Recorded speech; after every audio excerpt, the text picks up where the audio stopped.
The night my world shifted is etched in my memory like a vivid painting. I was just 8 years old, curled up in the back seat of my parents' old car, clutching my worn out teddy bear. The sky was a canvas of dark blue, streaked with soft orange glows from the streetlights. I wasn't scared I was going to Grandma Rose's place, and that always made me feel safe. Grandma Rose had a way of making everything feel right. Her warm smile, the smell of freshly baked cookies, and those cozy hugs, they were my sanctuary. I loved flipping through her old books, listening to her magical stories, and feeling the love that radiated from her. But that night, something felt off. The car crunched over gravel as it stopped in front of her porch. I waited for my mom to glance back at me, but she didn't. She just sat there, hands gripping the wheel like it was her lifeline. Her face was frozen in an expression I couldn't read. Dad was silent, his eyes fixed forward, avoiding my gaze. Finally, my mom turned around, her voice barely a whisper. We just need a little time to sort things out, Lila. Be a good girl and stay with Grandma for a while, okay? I nodded, not understanding the gravity of her words. I thought they'd come back the next day or maybe the day after. As I stepped out of the car, dragging my little backpack, Grandma Rose was already at the door. Her eyes were sad but kind. I turned to look at my mom one more time, calling out to her, but the car was already moving. No wave, no glance back. I ran a few steps, my chest aching as the red taillights disappeared into the night. I didn't cry, not because I was brave, but because I didn't understand yet that they'd left me. Grandma Rose pulled me into her arms, rubbing my back the way she always did to make things feel better. She didn't say a word, just took me inside where the smell of chamomile tea filled the air. She made me my favorite chicken noodle soup, but I couldn't eat. That night, she read me my favorite bedtime story, her voice soft and steady, but I couldn't pay attention. I curled up in bed, face buried in my bear, listening for the sound of a car, but all I heard was the wind. In the days that followed, I settled into a new routine with Grandma Rose. Every afternoon, I sat by the window, eyes locked on the road, hoping to see my parents' car pull up. But as the days turned into weeks and the weeks into months, I stopped waiting. Grandma Rose never let me feel in love. She taught me how to bake cookies, tend the little garden in the backyard, and think things through before acting on emotions. One afternoon, when I was 9, Grandma Rose found me in the kitchen, completely focused on mixing baking soda with vinegar. She crossed her arms and grinned. Well, looks like we've got a little scientist in the house. I looked up, face warming with embarrassment. I was just trying something, I mumbled. She smiled and said, experimenting is the best way to learn, Leela, but if you want to build something bigger, let's do it right. The next day, she took me to a bookstore and told me to pick whatever I liked. I chose a book about basic chemical reactions and a small experiment kit. Grandma Rose never said no. When I asked for more books, she never let me think anything was out of reach. By the time I turned 13, I was deep into a project studying how bacteria reacted to different environments. I spent hours digging through research, testing samples, and writing up results. When the state science fair came around, I almost didn't go, scared I wasn't good enough. But Grandma Rose refused to let me back down. Lila, being successful doesn't mean never failing, she said, locking eyes with me. It means sticking with it even when you feel like quitting. Her words held me up. I didn't just show up to the fair, I won first place. As I stood on that stage holding my trophy, I searched the crowd for Grandma Rose. When I found her in the back row, eyes shining with pride, I knew every moment had been worth it. Years later, I found myself standing in a somber funeral service surrounded by familiar faces and the distant hum of whispered condolences. Grandma Rose had passed away, leaving a void in my life that felt impossible to fill. As I stood there, trying to process the finality of it all, I felt a tap on my shoulder. I turned around to see my parents, their faces a mix of feigned concern and calculated intent. Lila, we're so sorry for your loss, my mom said, her voice dripping with insincerity. I stared at them, a mix of shock and anger coursing through my veins. They had the audacity to show up now, after all these years, pretending to care. What are you doing here? I asked, my voice cold and distant. My dad stepped in, his tone firm. We're your parents, Lila. We should be here for you. I let out a bitter laugh. Parents. You haven't been my parents in a long time. You left me, remember. My mom's expression darkened. Lila, don't be difficult. We're here to support you. I shook my head, disbelief washing over me. Support me. You think showing up now after all these years is supporting me? You left me with Grandma Rose and never looked back. You don't get to waltz in here and pretend like nothing happened. My dad clenched his jaw, his voice taking on a threatening tone. Lila, we're still your parents. You're coming home with us. I took a step back, my hands balling into fists. Home? This is my home. Grandma Rose was my home. You're not taking me anywhere. My mom's eyes blazed with rage. Emily, you don't get it. If you don't share with us, there will be consequences. I laughed a cold, empty laugh. Consequences. You think I'm scared? You taught me something valuable. I don't need people who only care about what I can give them. My dad slammed his palm on the table. You'll regret this.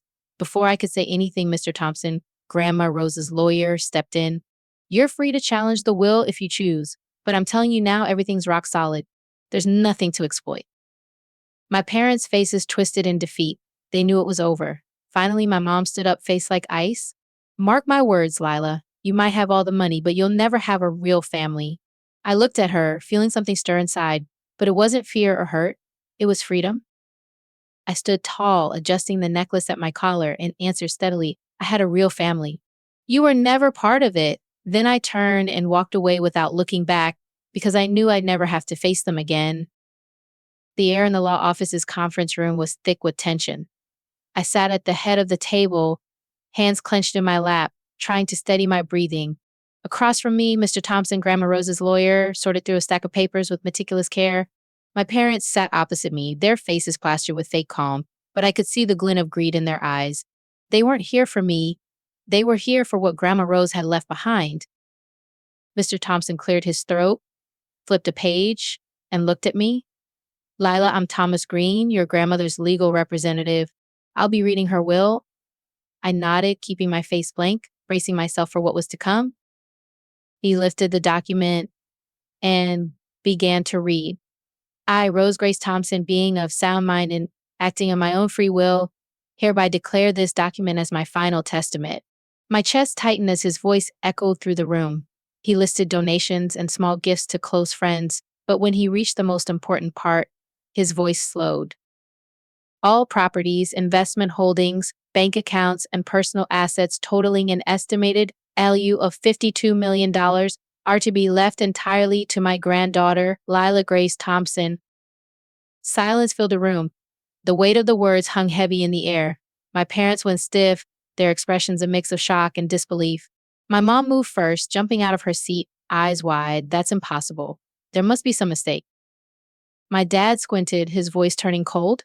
This isn't how this was supposed to happen. We're her kids. We're entitled to that inheritance. Mr. Thompson didn't react, staying cool as he slid a folder their way. I'm afraid neither of you have any legal claim to Rose's estate. He motioned to a document on top. 10 years ago, you both signed this, giving up all guardianship rights over Lila. My mom's face turned ghostly pale. That was just some forms we didn't intend. The attorney shook his head. This is a binding legal document.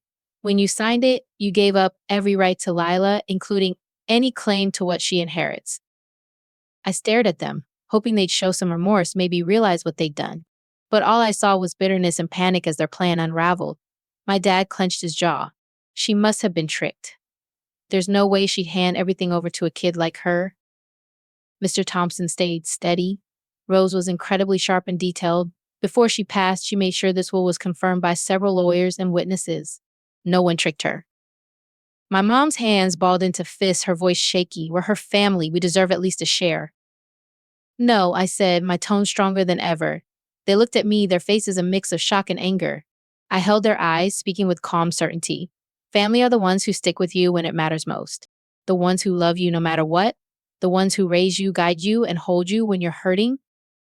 I inhaled deeply, fingers gripping the tiny key around my neck, Grandma Rose's last gift to me. You left me a long time ago, and now I'm leaving you. My mom's eyes blazed with rage. Lila, you don't get it. If you don't share with us, there will be consequences. I laughed a cold, empty laugh. Consequences? You think I'm scared? You taught me something valuable. I don't need people who only care about what I can give them. My dad slammed his palm on the table. You'll regret this. Before I could say anything, Mr. Thompson stepped in. You're free to challenge the will if you choose. But I'm telling you now, everything's rock solid. There's nothing to exploit. Their faces twisted in defeat. They knew it was over. Finally, my mom stood up, face like ice. Mark my words, Lila. You might have all the money, but you'll never have a real family. I looked at her, feeling something stir inside, but it wasn't fear or hurt. It was freedom.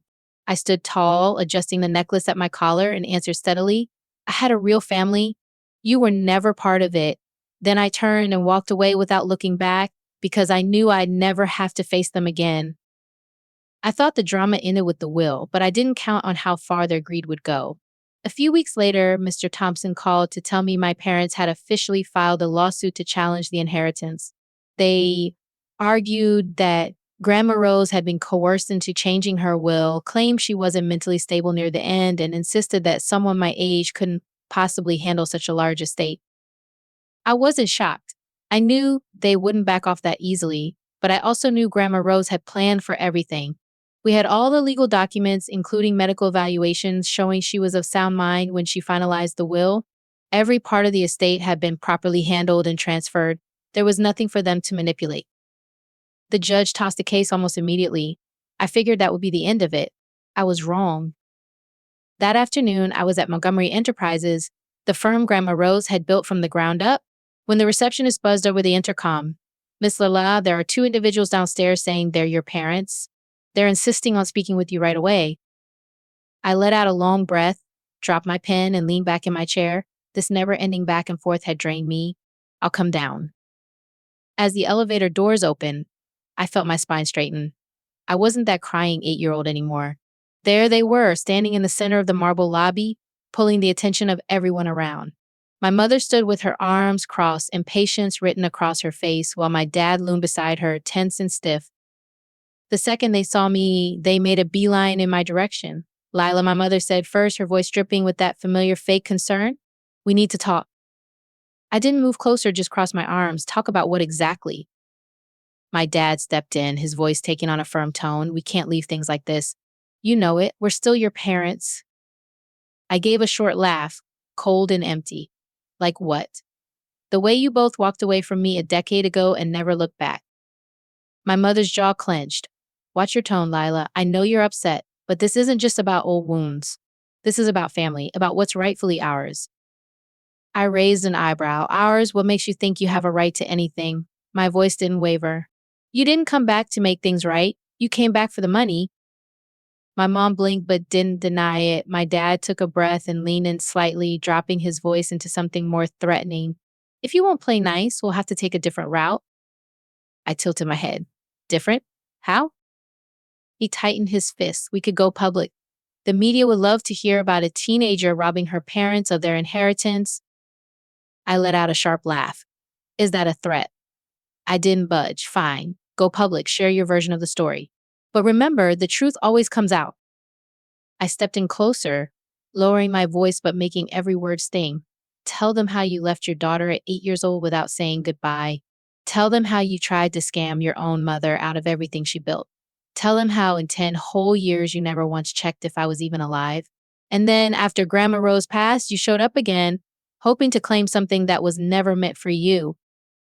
They said nothing, but I saw it in their expressions, the fear not of me, but of the truth finally surfacing. They knew that if this got out, there'd be no way to cover it up. Eventually, my dad looked away first, jaw clenched, mumbling something too low to catch. My mom hesitated, maybe thinking I changed my stance, but once she realized I wasn't backing down, her voice dropped. Remember this, Lila? You may have the money, but you will never have a real family.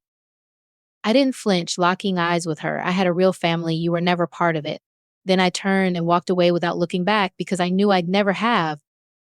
In the quiet solitude of Grandma Rose's office, I found myself surrounded by memories. Sunlight poured through the windows, casting a golden hue across the polished wooden desk.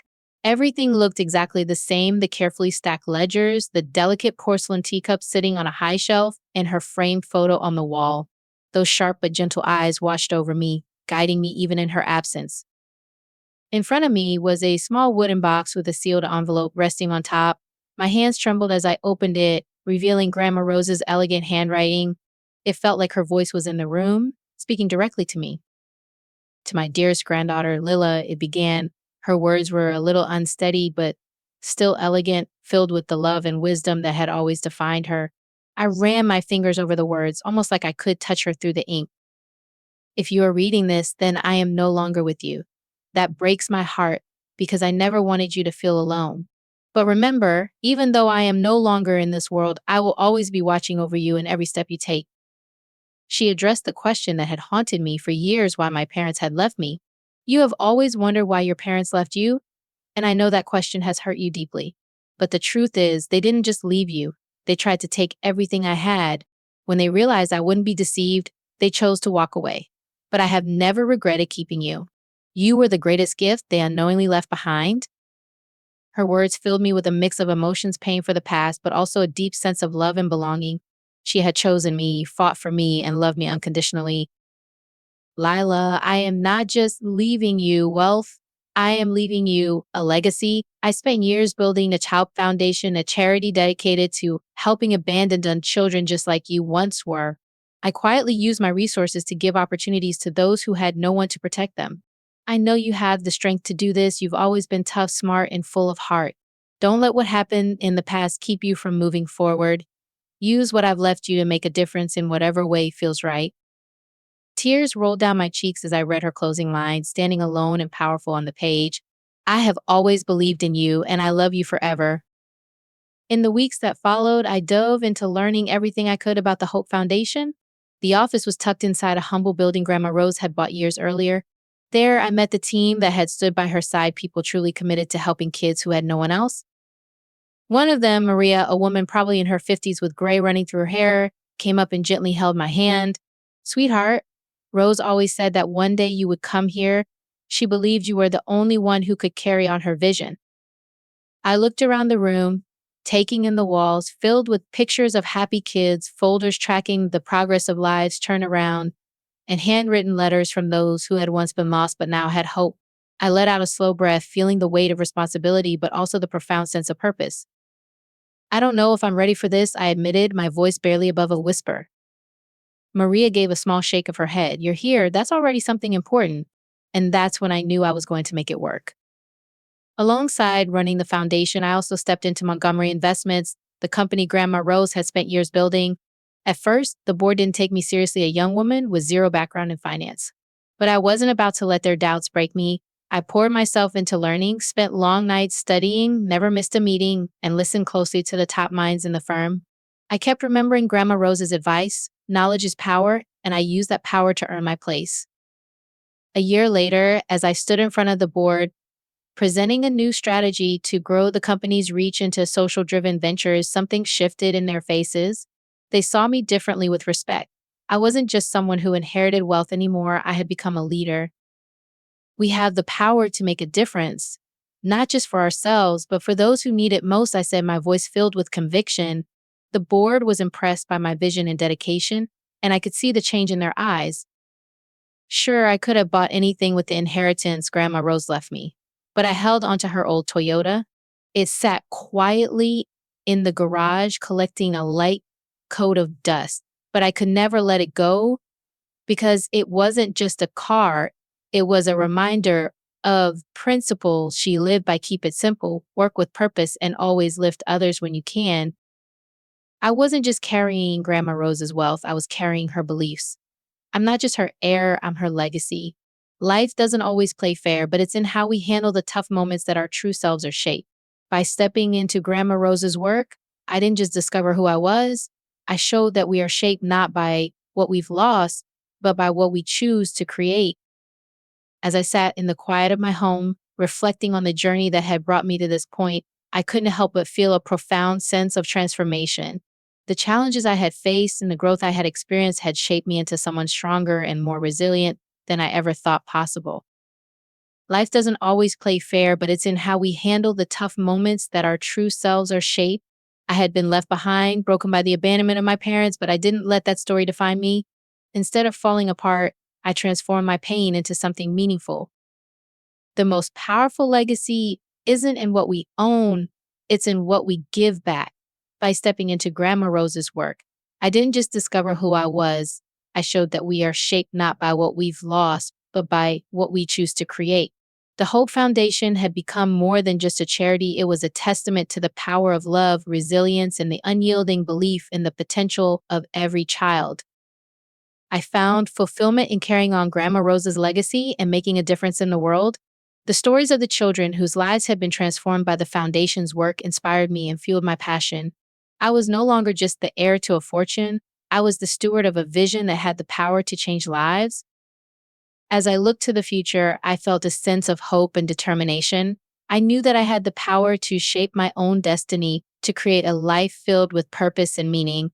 The journey ahead was uncertain, but I was open to the possibilities that lay before me and the personal growth that came with them. The transformation I had undergone was not just about overcoming the past, but about embracing the future with courage and conviction. I had learned that true strength comes from within, from the love and support of those who truly care for us, and from the belief in our ability to make a difference. In the end, the story of my journey was one of resilience, growth, and the power of love.